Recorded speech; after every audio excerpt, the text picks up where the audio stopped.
آج کے اس جمعۃ المبارک کے درس میں خطاب کے لیے میں نے کتاب شفا قرآن مجید سے سورۃ الفاتحہ کی تلاوت کرنے کا شرف حاصل کیا ہے۔ سب سے پہلے اللہ رب العزت کی بارگاہ میں دعا کرتا ہوں کہ مولا کریم میرے دل میں حق پیدا فرمائے، زبان سے حکمت بھرے جملے صادر فرمائے اور ان جملوں کو دلوں میں اترنے کی تاثیر عطا فرمائے، آمین یا رب العالمین بجاہ سید المرسلین۔ سورۃ الفاتحہ یہ قرآن مجید کی سب سے پہلی سورت پاک ہے۔ سورۃ الفاتحہ میں 7 آیات ہیں اور یہ قرآن مجید کی واحد ایسی سورت ہے جو حضور کے قلب اطہر پر ایک نہیں بلکہ 2 مرتبہ نازل ہوئی ہے۔ قرآن مجید اپنے اندر بے شمار فضیلتیں، عظمتیں اور شانیں رکھتی ہے۔ آقا دو جہاں صلی اللہ علیہ وسلم سورہ فاتحہ کی عظمت کو بیان کرتے ہوئے فرماتے ہیں، اس حدیث کے راوی حضرت ابی بن کعب رضی اللہ تعالیٰ عنہ ہیں۔ حضرت ابی بن کعب رضی اللہ تعالیٰ عنہ کے سامنے آقا دو جہاں صلی اللہ علیہ وسلم ارشاد فرماتے ہیں، والذی نفسی بیدہ، اس ذات کی قسم جس کے قبضے میں میری جان ہے، یعنی حضور قسم کھا کر اس سورت کی عظمت کو بیان فرماتے ہیں، ما انزلت سورۃ فی التوراۃ ولا فی الانجیل ولا فی الزبور ولا فی الفرقان مثلها، فرماتے ہیں کہ اللہ رب العزت نے سورۃ فاتحہ جیسی سورت نہ ہی تورات میں نازل فرمائی، نہ ہی انجیل میں نازل فرمائی اور نہ ہی زبور میں نازل فرمائی، حتیٰ کہ قرآن مجید میں بھی سورہ فاتحہ جیسی کوئی دوسری سورت نہیں ہے۔ سورۃ الفاتحہ لگ بھگ ہر مسلمان کو یاد ہوتی ہے اور اس کا ہر نماز میں تکرار کے ساتھ پڑھنا، ہر رکعت میں پڑھنا واجب ہے۔ تو پوری توجہ کے ساتھ آج اس سورت پاک کی طرف، اس کے معنی اور مفہوم کی طرف توجہ کریں کہ جس طرح آپ کو اس کا متن یاد ہے الحمدللہ رب العالمین، اس کا معنی اور مفہوم بھی آپ کو یاد ہو جائے۔ اس کی تشریح اور اس کی تفسیر پر آنے سے پہلے ذرا سورت پاک کا تعارف سمجھ لیں، اس کا انٹروڈکشن آپ کے سامنے کرا دوں۔ یہ اتنی عظمت والی سورت ہے کہ خود اللہ رب العزت نے اس کی شان بیان فرمائی ہے۔ حدیث صحیح مسلم کی حدیث صحیح ہے اور حضرت ابو ہریرہ رضی اللہ تعالیٰ عنہ اس کی روایت کرنے والے ہیں۔ حدیث قدسی یہ حدیث پاک ہے۔ حدیث قدسی اس حدیث کو کہتے ہیں جس میں زبان تو حضور علیہ السلام کی ہوتی ہے مگر اس میں بولے جانے والے الفاظ خود اللہ کے ہوتے ہیں، وہ حدیث قدسی ہوتی ہے۔ تو حدیث قدسی میں اللہ رب العزت ارشاد فرماتا ہے، قسمت الصلاۃ بینی و بین العبد نصفین، میں نے سورہ فاتحہ کو اپنے اور اپنے بندے کے درمیان آدھا آدھا تقسیم کر دیا ہے۔ سورہ فاتحہ میں 7 آیات ہیں تو اللہ فرماتا ہے میں نے آدھا اپنے پاس اور اپنا آدھا جو ہے اس کا حصہ بندوں کے لیے میں نے رکھ دیا۔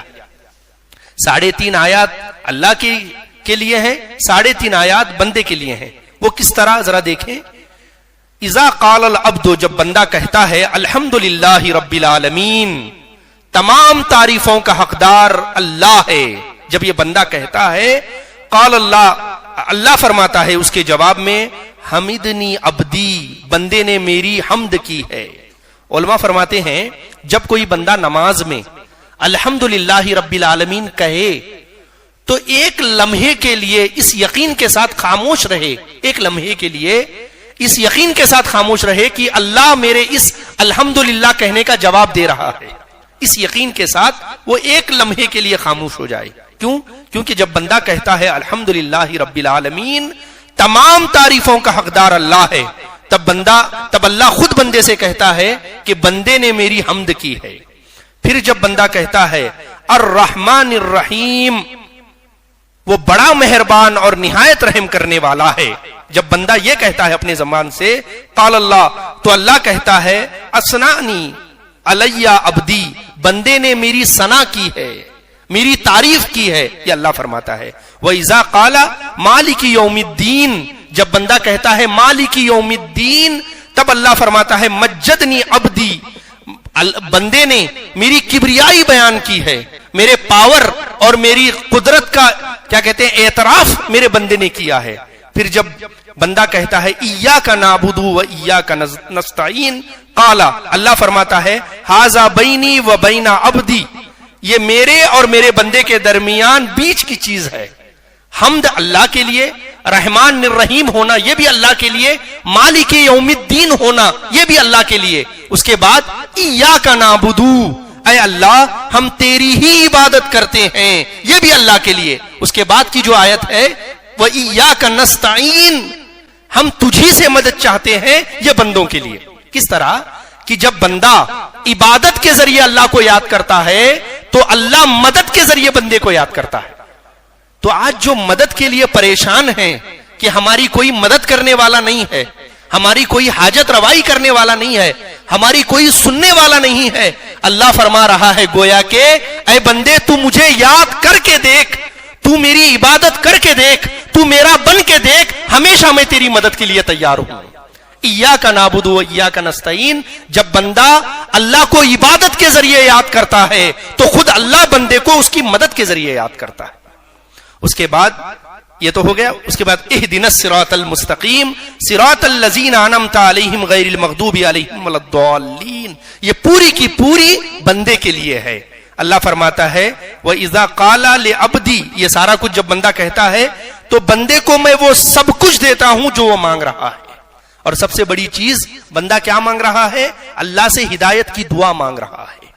تو یہ جو سورت پاک ہے ایک طریقے سے بندوں کو مانگنے کا سبق دیتی ہے. کسی کے بھی دربار میں جاؤ تو بس ایسے ہی منہ اٹھا کے مانگنے مت لگ جاؤ. اللہ سلیقہ سکھا رہا ہے. اگر کسی کی بارگاہ میں جا کے مانگنا ہے تو یہ طریقہ اختیار کرنا پڑے گا کہ پہلے اس کی تعریف کی جائے، اس کی شانوں کا ذکر کیا جائے، اس کے پاور اور اختیار کا ذکر کیا جائے، اس کے بعد جا کر کہا جائے اہدنا الصراط المستقیم. یہ ہے مانگنے کا طریقہ. تو اللہ رب العزت ارشاد فرماتا ہے پہلی آیت میں الحمدللہ رب العالمین، تمام تعریفوں کا حقدار، تمام تعریفوں کا مستحق اللہ ہے. اب حمد کسے کہتے ہیں؟ کسی کی بھی ذاتی خوبی اور کمال کے اعتراف میں جو تعریف کی جاتی ہے اسے حمد کہتے ہیں.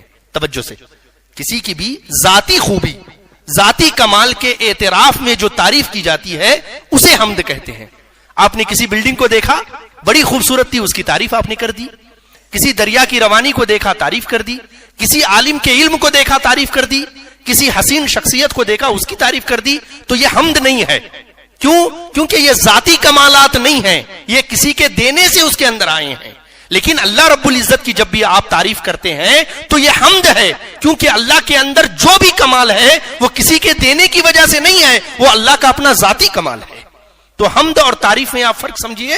حمد کسے کہتے ہیں؟ ذاتی کمال، ذاتی خوبی کی وجہ سے اس کے اعتراف میں جو آپ جملے کہتے ہیں وہ حمد بنتے ہیں. تو الحمدللہ رب العالمین، تمام تعریفوں کا حقدار، تمام تعریفوں کا مستحق اللہ ہے. پھر جب بھی انسان کسی بھی اللہ کی بنائی ہوئی چیز کی تعریف کرتا ہے، حقیقت میں وہ پلٹ کر اللہ ہی کی تعریف ہوتی ہے، کیونکہ اس چیز کا بنانے والا اللہ ہے.